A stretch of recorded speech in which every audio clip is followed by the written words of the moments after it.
তোমায় মোরা ডাকতে জানি না। গর্তের মুখ থেকে আরেকটু পাথরটা সরে গেল, অর্ধেকটা গর্ত ফাঁক হয়ে গেল। তারা আকাশ গর্তের ভিতর থেকে দেখতে পেতে লাগলো। মনের মধ্যে তাদের আলোর কিরণ জেগে গেল, আনন্দ এলো। তারা চিন্তা করলো, আল্লাহ আমাদের দোয়াটা কবুল করেছেন। এখন তৃতীয় মানুষের পালা। তৃতীয় মানুষ আল্লাহকে ডেকে ডেকে বলছে, ভাই আমার, লম্বা যেহেতু ঘটনা হয়ে যাবে, আমি সেদিকে যাব না, শুধু বলতে এতটুকু চাই, বিপদের সময় যারাই আল্লাহকে ডেকেছে, যারাই আল্লাহকে ডেকেছে, যারাই আল্লাহর কাছে কাঁদাকাঠি করেছে, যারাই আল্লাহর দ্বারস্থ হয়েছে, আল্লাহ তাদেরকে কোনোদিন নিরাশ করে দেননি। আল্লাহ তাদেরকে কোনোদিন নিরাশ করেননি। তাদের বিপদকে আল্লাহ রাব্বুল আলামিন দূর করে দিয়েছেন, দূর করে দিয়েছেন। ভাই আমার, আজকে আমাদের বিপদ চলছে, মসজিদ শূন্য হয়ে থাকছে, কোটি কোটি টাকা দামের মসজিদ। আল্লাহকে ডাকতে পারলাম না, সকালবেলা কোনোতে নাজেলা পড়তে পারলাম না। ভাই আমার, এবং এই মুসিবতের সময় আমরা অন্তপক্ষ 5 ওয়াক্ত বাদ দিয়ে 1 ওয়াক্ত তো সম্মিলিতভাবে আল্লাহর কাছে কাঁদাকাটি করতে পারলাম না যে আল্লাহ গো, আমাদেরকে দুশ্মনেরা বিভিন্ন রকমের বিভিন্ন ছলে বলে কলে আমাদের উপরে তারা নির্যাতন চালাচ্ছে। আল্লাহ গো, আক্রমণ আমাদের উপরে করছে, আমাদের দিনের উপরে আক্রমণ করছে, আমাদের ধর্মের উপরে আক্রমণ করছে। আল্লাহ গো, তাদের আক্রমণ থেকে, তাদের নির্যাতন থেকে, তাদের জুলুম থেকে আমাদেরকে তুমি বাঁচিয়ে রেখো। কেউ গেলাম না। ভাই আমার, হযরত আইয়ুব আলাইহিস সালামের ঘটনা আপনারা জানেন। হযরত আইয়ুব আলাইহিস সালাম আল্লাহর নবী ছিলেন এবং আল্লাহ রাব্বুল আলামিন তিনাকে ধন মাল টাকা পয়সা দুনিয়ার যত রকমের সুখ হয় সবই দিয়ে রেখেছিলেন। আল্লাহ পাক পরীক্ষা করার জন্য তিনাকে বেঁধে দিলেন। তিনার শরীরটা রোগগ্রস্ত হয়ে গেল। এমন রোগগ্রস্তই তিনি পড়ে গেলেন যে রোগ বাড়তেই থাকলো, ব্যাধি বাড়তে থাকলো, অসুখ বাড়তে বাড়তে বাড়তে এমন হয়ে গেল যে উনার কাছ থেকে যা কিছু ছিল সব শেষ হয়ে গেল, সবই দূর হয়ে গেল। এক এক করে সব বিদায় নিয়ে চলে গেল। এমনকি ধনী একটা লোক নিজের শরীরের ট্রিটমেন্ট করতে করতে সেই লোকটা ফকিরে পরিণত হয়ে গেল। সেই লোকটাও ফকিরে পরিণত হয়ে গেল। একটা ক্যান্সারের মতো রোগ, যেগুলো লাইলাজ, যার ট্রিটমেন্ট দুনিয়ার মানুষ এখনো পর্যন্ত আবিষ্কার করতে পারেনি, এবং সুগার, এগুলো আল্লাহর আযাব হলো, এগুলো রোগ নয়, আল্লাহর আযাব। সুগারটাকে ধরে নিবে, সেই লোকটা জীবন শেষ, সারা জীবন তাকে ওষুধ খেতে হবে।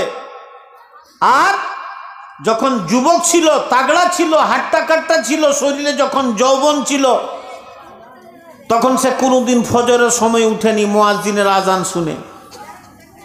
আর যখন সুগার শুনল, ডাক্তার বলে দিল তোমাকে 4টার সময় নিজের সুখের বিছানা থেকে উঠে যেতে হবে। সে শীতের দিন হোক, ঠান্ডার দিন হোক, আর গরমের দিন, 4টার সময়, ভোর 4টার সময় তোমাকে নিজের বিছান ছেড়ে দিতে হবে, এবং অন্তপক্ষ 4, 5, 6 কিলোমিটার তোমাকে রাস্তায় রাস্তায় ঘুরতে হবে। সকালে যে হাওয়াটা চলে, আল্লাহ রাব্বুল আলামিন যে হাওয়াটা ফজরের সময় প্রবাহিত করেন তাকে নাসিম বলা হয়। নাসিম, সেই হাওয়াটা তোমাকে শরীরে নিতে হবে। অর্থাৎ সেই হাওয়াটার মধ্যে আল্লাহ রাব্বুল আলামিন এক রকমের ওষুধ রেখে দিয়েছেন। সেই ওষুধযুক্ত হাওয়া তোমার শরীরে লাগাতে হবে, তবে তোমার কিছুটা আরাম হবে, তোমার সুগার নিয়ন্ত্রণে থাকবে।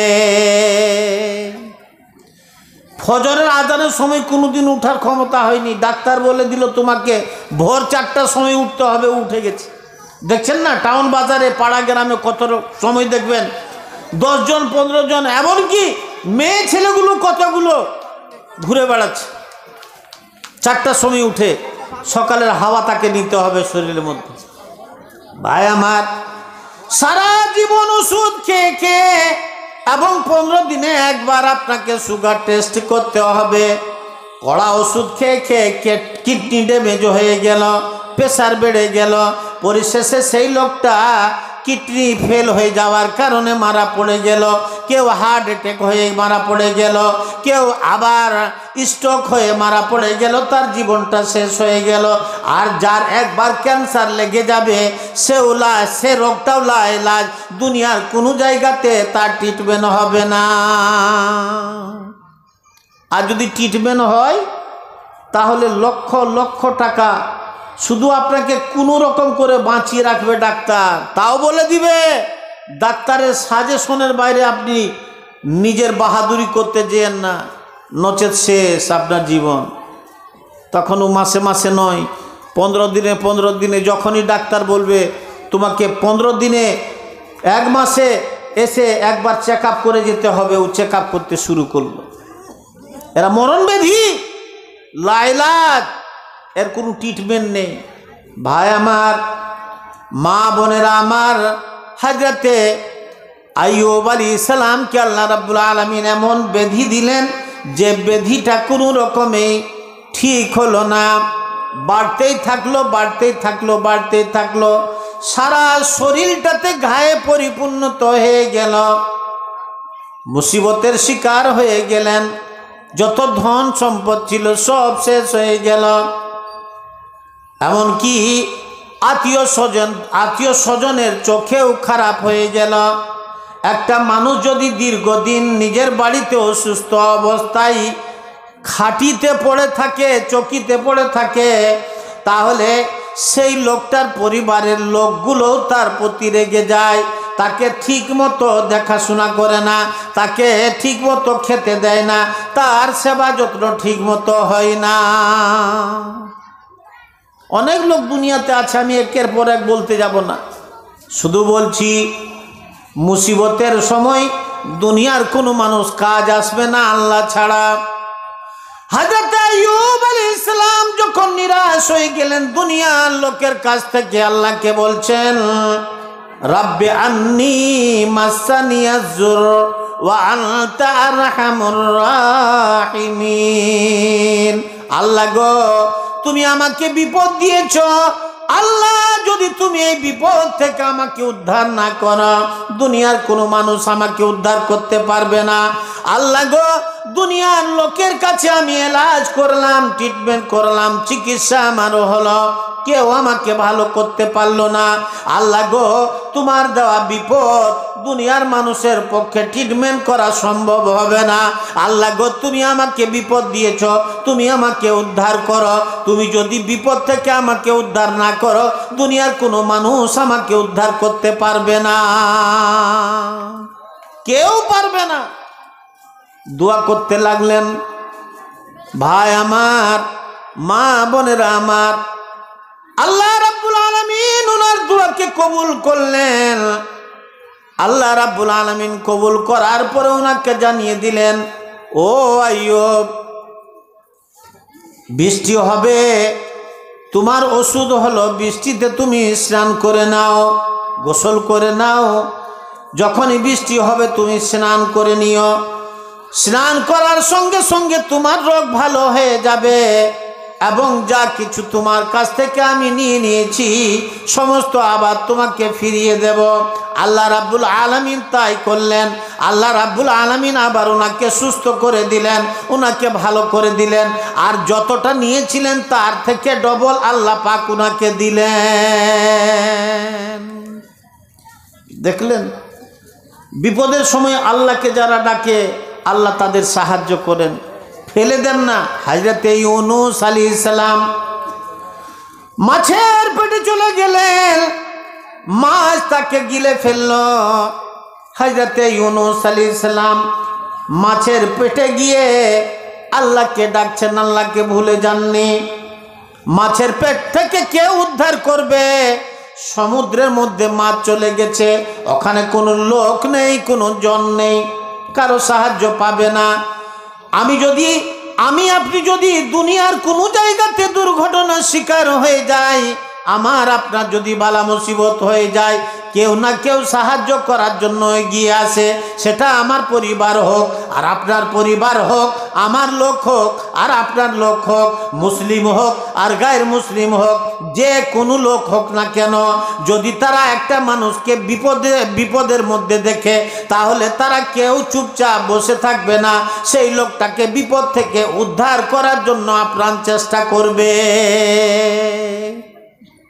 রাস্তায় গাড়ি যাচ্ছে, অ্যাক্সিডেন্ট হয়ে গেল, তো যেখানেই অ্যাক্সিডেন্ট হয়েছে, কোনোদিন দেখেছেন যে ওখানে অ্যাক্সিডেন্ট হয়ে যাবার পরে ওই লোকগুলো গাড়ির ভিতরে ওই মতোই আছে, 4-5 দিন আর লোক যাতায়াত করছে?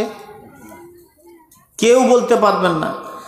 যখনই অ্যাক্সিডেন্ট হয়েছে, মানুষের চোখে পড়েছে, সঙ্গে সঙ্গে মানুষ ছুটে গেছে তাদেরকে উদ্ধার করার জন্য। হসপিটাল পাঠিয়েছে, নার্সিংহোম পাঠিয়েছে এবং তার পরিবারকে খবর দিয়ে দেওয়া হয়েছে। এই মতো মানুষ বিপদ থেকে উদ্ধার করার জন্য মানুষের সাহায্য করেন। কিন্তু দুনিয়ার মামলাটা হলো আলাদা, জমিনের উপরের মামলাটা হলো আলাদা। আর জমিনের নিচে, সমুদ্রের নিচে নবীর মতো একটা নবী, নবীদের মধ্যে একটা নবী হযরতে ইউনূস আলাইহিস সালাম ভুলের কারণে মাছের পেটে চলে গেছেন। মাছের পেটে গিয়ে উনি জীবিত আছেন। আর সেখানে জীবিত থাকাকালীন দুনিয়ার যখন কানেকশন উনার কাছ থেকে বঞ্চিত হয়ে গেছে, দুনিয়ার কোনো কানেকশন নাই, তখন সেই জায়গাতে আল্লাহকে তিনি স্মরণ করছেন, আল্লাহকে তিনি ডাকছেন, আল্লাহকে বলছেন, লা ইলাহা ইল্লা আনতা সুবহানাকা ইন্নী কুনতু মিনাজ জালিমিন। আল্লাহ গো, আমি পাপী, আমি আমার গুনার কারণে আজকে এই বিপদের শিকার হয়ে গেছি, মুসিবতের শিকার হয়ে গেছি। আল্লাহ গো, এই জায়গা থেকে আমাকে তোমার ছাড়া কেউ উদ্ধার করতে পারবে না। আল্লাহ গো, এই বিপদ থেকে আমাকে তোমার ছাড়া কেউ বাঁচাতে পারবে না। আল্লাহ গো, তোমার কাছে আমি আরাধনা করি, তোমার কাছে আমি সিলিন্ডার হয়ে গেছি। আল্লাহ গো, তোমার কাছে আমি তোমার কাছে আরাধনা করি, তোমার কাছে আমি সাহায্য চাই। আল্লাহ গো, তুমি আমার সাহায্য করো এবং তুমি আমাকে এই বিপদ থেকে উদ্ধার করে দাও, এই বিপদ থেকে তুমি আমাকে উদ্ধার করো। ভাই আমার, আল্লাহ রাব্বুল আলামিন ওখান থেকে ওনার কথাকে শুনলেন। আল্লাহর কতটা ক্ষমতা, আল্লাহর কতটা কুদরত আপনি বুঝুন। আল্লাহ রাব্বুল আলামিনের সিফাতি নাম হলো একটা, ওয়া হুয়াস সামিউল বাসীর। উনি শুনতে পান এবং দেখতে পান। তার মানে আল্লাহর কান আছে, কান না থাকতে গেলে মানুষ শুনতে পাবে না, চোখ না থাকতে গেলে মানুষ দেখতে পাবে না। আমারও চোখ আছে, আপনাদেরও চোখ আছে, সবারই চোখ আছে, কিন্তু আমরা এই চোখে কত দূর দেখতে পাবো? খুব বেশি তো 5 কিলোমিটার এখান থেকে প্রথম আকাশ পর্যন্ত। তাও যদি রাত আঁধার হয় আর আকাশে যদি তারকা না আসে, তারা যদি না টিম করে না জ্বলে, তাহলে আকাশটাও আপনি দেখতে পাবো না। রাত যদি আঁধার হয়ে যায়, তাহলে আমরা নিজের শরীরটাও দেখতে পাবো না। কিন্তু আল্লাহর চোখ কত তীক্ষ্ণ, আল্লাহর চোখের জ্যোতি কত, চোখের জ্যোতির মধ্যে কত পাওয়ার আছে, যে আল্লাহ 7 আসমান থেকে জমিনের কোন জায়গাতে কি হচ্ছে সব কিছু তিনি দেখতে পান। এবং স্বামী, আল্লাহর কান আছে, উনি শুনতে পান। আমার আপনার শোনার মতো শুনতে পান না কি আল্লাহ? আমার আপনার মতো দেখতে পান না কি আল্লাহ? না, মানুষের শোনা দেখার সঙ্গে, মানুষের হাত পার সঙ্গে আল্লাহকে তুলনা করতে গেলে চলবে না, এটা নিষেধ। আল্লাহ পাক বলে দিয়েছেন, লাইসা কামিসলিহি শাই, আল্লাহর মতো কেউ নেই। আল্লাহর কেউ স্ট্যাচু বানাতে পারবে না, আল্লাহর কেউ শাকল সুরত বানাতে পারবে না, নিষেধ আছে। ভাই আমার, আল্লাহর মতো কেউ নেই, অথচ আল্লাহ শুনতে পান, কত শুনতে পান।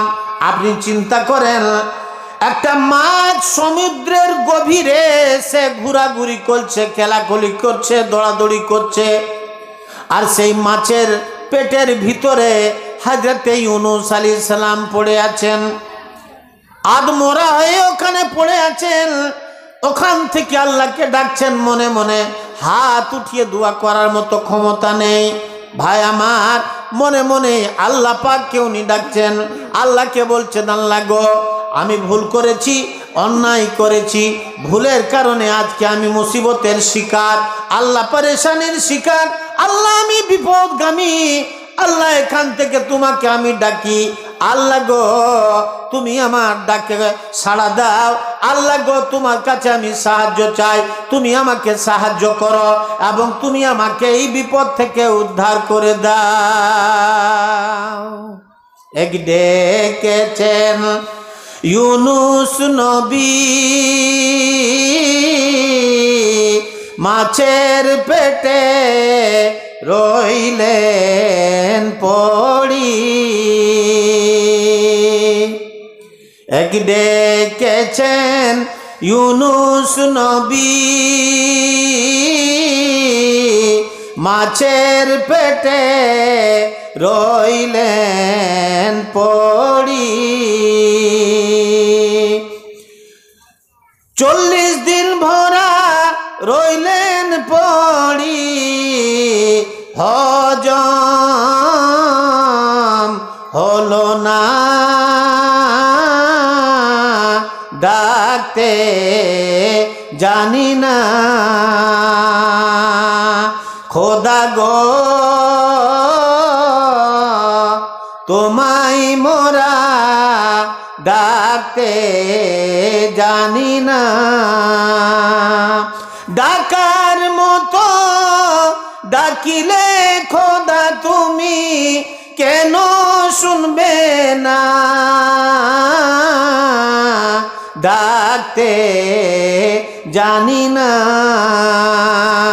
খোদা গো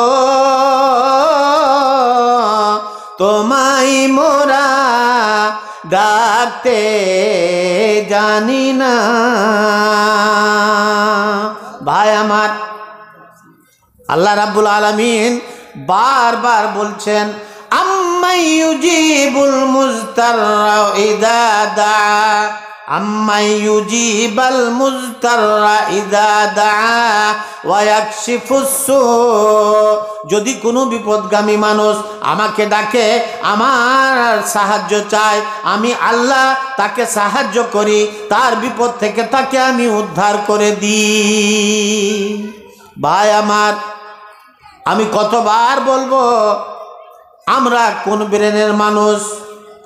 বর্তমান যুগে যদি দেখা যায়, তাহলে আমাদেরকে বুঝতে হবে, আমরা এত বিপদ পাওয়ার পরও যদি জাগ্রত না হয়, এত বিপদের সম্মুখীন হওয়ার পরেও যদি আমাদের ব্রেনের তালা যদি না খুলে, মগজের তালা যদি না খুলে, আমরা যদি এখনো হুঁশ না করি, আমরা যদি এখনো সচেতন না হয়, আমরা যদি এখনো না জাগি, তাহলে এর থেকে ভয়ানক দিন আছে, এর থেকে দুর্দিন আমার আপনার সময় আছে। সেই সময়টাতে দুনিয়ার কোনো মানুষ আমাদেরকে এই মুসিবত থেকে বাঁচাতে পারবে না, কেউ বাঁচাতে পারবে না। ভাই আমার, হযরত ইব্রাহিম আলাইহিস সালাম উনি যখন সারাকে নিয়ে চলে যাচ্ছিলেন, রাস্তায় একটা জালিম বাদশার সামনে উনি পড়ে গেলেন। জালিম বাদশা ছিল যে চেক পোস্ট বানিয়ে রেখেছিল, যে কোনো মানুষ ওখানে যেতে গেলে, বিশেষ করে যদি কোনো মানুষের সঙ্গে কোনো মহিলা থাকে, তাহলে বিভিন্ন রকমের তাকে হ্যারাস করা হতো। সুন্দরী মহিলা থাকতে গেলে সেই জালিম বাদশা তাকে তার সঙ্গে কুকর্ম করত, তারপরে তাকে দিয়ে দিত। এবং যদি কোনো লোক বলতো এটা আমার বোন, তাহলে তাকে ছেড়ে দেওয়া হতো। হযরত ইব্রাহিম আলাইহিস সালাম তার কবলে পড়ে গেলেন। সারা আলাইহিস সালামকে ওখান থেকে আলাদা করে বাদশা নিয়ে গেল। হযরত ইব্রাহিমকে আলাদা ঘরে বন্দি করে দিল, রেখে দিল। সারা আলাইহিস সালামের সম্বন্ধে হযরত ইব্রাহিমকে জিজ্ঞেস করলো, এটা তোমার কে? উনি জালিমের অত্যাচার থেকে বাঁচার জন্য, জালিমের কাছ থেকে নিজের ইজ্জত ও আবরুর হেফাজতের জন্য মিথ্যা কথা বলে দিলেন, এটা আমার বোন। উনি বললেন না, এটা আমার স্ত্রী বলে দিলেন। বাদশাহ সারাকে নিয়ে গেল। সেই জালিম বাদশাহ, তার নিয়ত খারাপ হয়ে গেল। তার নিয়ত খারাপ, নিয়তের কারণে হযরতে সারার সঙ্গে সে কুকর্ম করতে চাইল। খারাপ দৃষ্টিতে বাজে মন্তব্য নিয়ে তার শরীরে যখন হাত লাগাতে যায়, আল্লাহ রাব্বুল আলামিন ওনাকে কেমন পরিত্রাণ দিলেন সেই জালিম অত্যাচারী বাদশা থেকে। সে জালিম বাদশা থেকে যখনই হাত লাগাতে যাচ্ছিল ওনার শরীরে, সঙ্গে সঙ্গে সেই জালিম বাদশা মাটির মধ্যে পড়ে গিয়ে সে কিন্তু ধড়ফড় করতে লাগলো, ধড়ফড় করতে লাগলো। হযরতে সারা এই দৃশ্য দেখে অবাক, যে হঠাৎ করে একটা লোক, মির্গি যেমন একটা লোকের থাকে আর সে জমিনে পড়ে গিয়ে লটপট করতে থাকে, ধড়ফড় করে এই মতো কেন করতে লাগলো। সেই জালিম বাদশাহ হযরতে সারাকে বলল, সারা, তোমার উপর আমার নিয়ত খারাপ হয়ে গেছে। তোমাকে আমি খারাপ নিয়তে হাত দিতে চেয়েছিলাম, আমি আল্লাহর আযাবে গ্রেফতার হয়ে গেছি। তুমি দোয়া করো যেন আমি ভালো হয়ে যাই। হযরতে সারা দোয়া করলেন, ভালো হয়ে গেল। আবার দ্বিতীয়বার খারাপ নিয়তে তাকে হাত দিতে চাইলেন, আবার একই দশা হলো। আবার সেই বলল যে, সারা, তুমি আমার জন্য দোয়া করো যেন আল্লাহ এই বিপদ থেকে আমাকে উদ্ধার করেন। আবার দোয়া করলেন, আল্লাহ বিপদ থেকে আবার উদ্ধার করলো। তারপরে সেই জালিম বাদশাহ হযরতে হাজেরাকে, অর্থাৎ একটা মেয়ে ছেলেকে ওনার খাদেমা হিসাবে দিলেন, যে হাজেরার সঙ্গে ইব্রাহিম আলাইহিস সালাম বিয়ে করে ওনার পেট থেকে ইসমাঈল আলাইহিস সালাম জন্ম নিয়েছিলেন। ওনারা যখন জালিম বাদশার কাছ থেকে, তার ঘর থেকে বেরিয়ে হযরত ইব্রাহিমের ঘরে ঢুকলেন, তখন দেখছেন দুইজনা, হযরতে হাজরা এবং সারা, যে হযরত ইব্রাহিম আলাইহিস সালাম হাত উঠিয়ে আল্লাহর কাছে মুনাজাত করছেন আর বলছেন, আল্লাহ গো, আমার ইজ্জতের মালিক তুমি, আমার আবরুর মালিক তুমি। আল্লাহ গো, এটা জালিম বাদশা হলো, এর কাছ থেকে তুমি আমাকে বাঁচাও এবং আমার ইজ্জত ও আবরুর তুমি হেফাজত করো। ভাই আমার, ওনারা দেখছেন এসে হযরত ইব্রাহিম আলাইহিস সালাম আল্লাহর কাছে মুনাজাত করছেন, দোয়া করছেন। উনি যখন এদেরকে দেখলেন, একটু শান্তি পেলেন, শান্তির শ্বাস নিলেন। জিজ্ঞেস করলেন, তোমাদের সঙ্গে কোনো রকমের সেই জালিম কোনো রকমের অত্যাচার করেছে নাকি? তারা বলল, হ্যাঁ করেছিল, কিন্তু তার দশাই হয়ে গেছিল। পরে আমি দোয়া করার পরে তার অবস্থা ভালো হয়।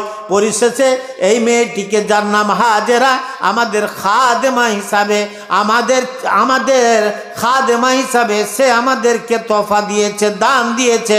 চলেন আমরা একে নিয়ে এখান থেকে চলে যাই। ভাই আমার, এগুলো ঘটনা, এগুলো ওয়াকিয়া ইতিহাসের পাতায়, হাদিসের মধ্যে আপনি দেখতে পাবেন। শুধু আপনাদেরকে আমি এটা বোঝাতে চাই, এটা বলতে চাই যে আজকে সারা দুনিয়াতে মুসলমানের উপরে, মুসলমানকে টার্গেট করে একের পর এক আক্রমণ করছে, একের পর এক আক্রমণ হতে আছে। আর আমি আপনি শুধু এদিকে ওদিকে দৌড়াদৌড়ি করছি, ছুটাছুটি করছি, নেতার মুখ দিকে তাকাচ্ছি, পার্টির মুখ দিকে আমরা চেয়ে আছি যে কোন পার্টির লোকেরা আমাদের সাহায্য করবে, আমাদেরকে বাঁচাবে, কোন দলের নেতা আমাদের জন্য পার্লামেন্টে মুখ খুলবে। এই মতো আমরা অবস্থায় আছি, এই মতো চিন্তা ভাবনা আমাদের আছে। ভাই আমার, আমি আগেই বলেছি, এখনো বলছি, আল্লাহ যদি আমাদেরকে বিপদ থেকে না উদ্ধার করতে চান, দুনিয়ার কোনো মানুষ আমাদেরকে বিপদ থেকে পরিত্রাণ সময় আমাদের করণীয় হলো, আমাদের কাজ হলো, মসজিদ যে মসজিদ অনাবাদ হয়ে আছে এটাকে আবাদ করেন। এবং মা বোনেরা আপনারা চিন্তা ভাবনা করেন, আপনারা নিজের বাড়িতে যে মেয়ে ছেলে নামাজ পড়ছে, তার যদি মেয়ে নামাজ পড়ে না, তাকে বলবে মা তুমিও নামাজ পড়ো। ছেলে যদি নামাজ পড়ছে না, সে মায়ের কর্তব্য বা বাপের কর্তব্য হবে বাবা তুমি নামাজ পড়ো। খুব দুর্দিন আসছে আমাদের কাছে, এখনো যদি আমরা সজাগ সচেতন না হই, তাহলে বাবা আমাদেরকে কেউ বাঁচাতে পারবে না। অতএব এই দুনিয়াদারি ছাড়, দুনিয়াদারি যতটুকু প্রয়োজন কর, যতটুকু ঘোরাঘুরি করার কর, তোকে বাধা দিব না, কিন্তু যখন আজান হবে তুই নামাজ পড়তে আয়। আমরা সকলেই আল্লাহর কাছে কাঁদা কাটা করি, আল্লাহর কাছে মোনাজাত করি যেন আল্লাহ আমাদেরকে এই বিপদ থেকে দূরে রাখেন এবং আমাদের জানমাল আবরু ইজ্জতের যেন হেফাজত হয়। এটা প্রত্যেকটা মুসলমানের বর্তমান যুগে কর্তব্য এবং দায়িত্ব, এবং সমস্ত মসজিদের ইমামদের এটা দায়িত্ব যে তারা যেন ফজরের সময় এশার সময় কোনোতে নাজেলা পড়ে এবং দোয়া দরুদ যেন করে। ভাই আমার, নচেত আমাদের অবস্থা খুব শোচনীয় এবং ভয়ানক পরিস্থিতি সামনে আসছে আর আসছে। আমার সময় যেহেতু শেষের দিকে, এখন আমি আমার বক্তব্য দীর্ঘায়ু করলাম না, লম্বা করলাম না। আপনাদের কাছে আমি অনুরোধ করব, আপনাদের কাছে আমি দরখাস্ত করব যে এই যে এত সুন্দর একটা প্যান্ডেল করা হয়েছে এবং এই জালসাটা করা হয়েছে, এর পাশে একটা খরচ আছে। আমার যুবক ভাইরা কতটুকু কালেকশন করেছেন কি করেননি আমি জানি না সেটা, কিন্তু আমাকে কিছুটা আপনাদের কাছে বলা হয়েছে যে আপনাদের কাছ থেকে আমি যেন কিছুটা কালেকশন করি। যাই হোক, এটা নেকির কাজ, দিনের কাজ। এখানে কোরআন হাদিসের কথা হয়, লক্ষ লক্ষ টাকা যেখানে আমরা পাপ পাবো, গুনাহ পাবো, আমাদের পাপ হবে, সেগুলোতে নষ্ট করে দিই এবং সেগুলোতে আমাদেরকে খরচ করতে দ্বিধা হয় না। অতএব আমি আপনাদের কাছে আবেদন করব যে আপনারা মেহেরবানি করে যতটুকু পারবেন, যার যতটুকু ইচ্ছা সাধ্য অনুসারে আপনারা আমার হাতে দান দিন। আমি আপনাদের জন্য দোয়া করে এখান থেকে চলে যাব ইনশাআল্লাহুল আজিজ। কান পেতে শুন মসজিদে তোর হাকিছে আজান, জেগে তোরা ঘুমাস না রে গাফিল মুসলমান, জেগে তোরা ঘুমাস না রে গাফিল মুসলমান। ও কই দিবে তবে তো ভাই। কান পেতে শুন মসজিদে তোর হাকিছে আজান, জেগে তোরা ঘুমাস না রে গাফিল মুসলমান, জেগে তোরা ঘুমাস না রে গাফিল মুসলমান। গোয়েলটা শোনাবো ভাই, গোয়েলটা শোনাবো, দেন কিছু দেন আপনারা, 150, 10, 20 যাই দিবেন, দোয়া করবো ইনশাআল্লাহ আজিজ। ডাকছে বেলাল বারে বারে,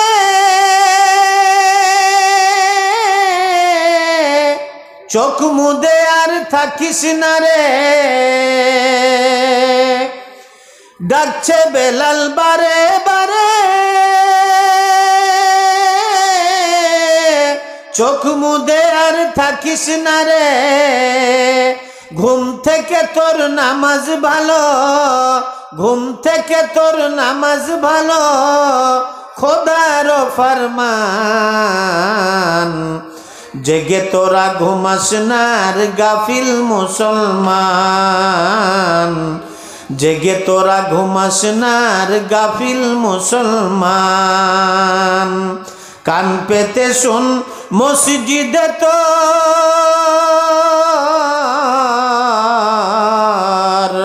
হাকিছে আজান, জেগে তোরা ঘুমাস না রে গাফিল মুসলমান,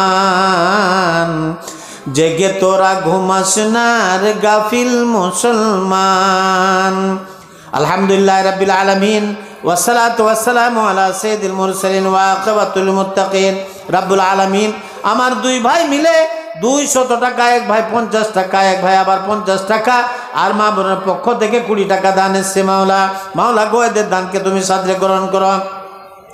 রাব্বুল আলামিন যারা যে উদ্দেশ্যই দান করেছেন মাওলা, তাদের উদ্দেশ্যকে তুমি পূর্ণ করে দাও।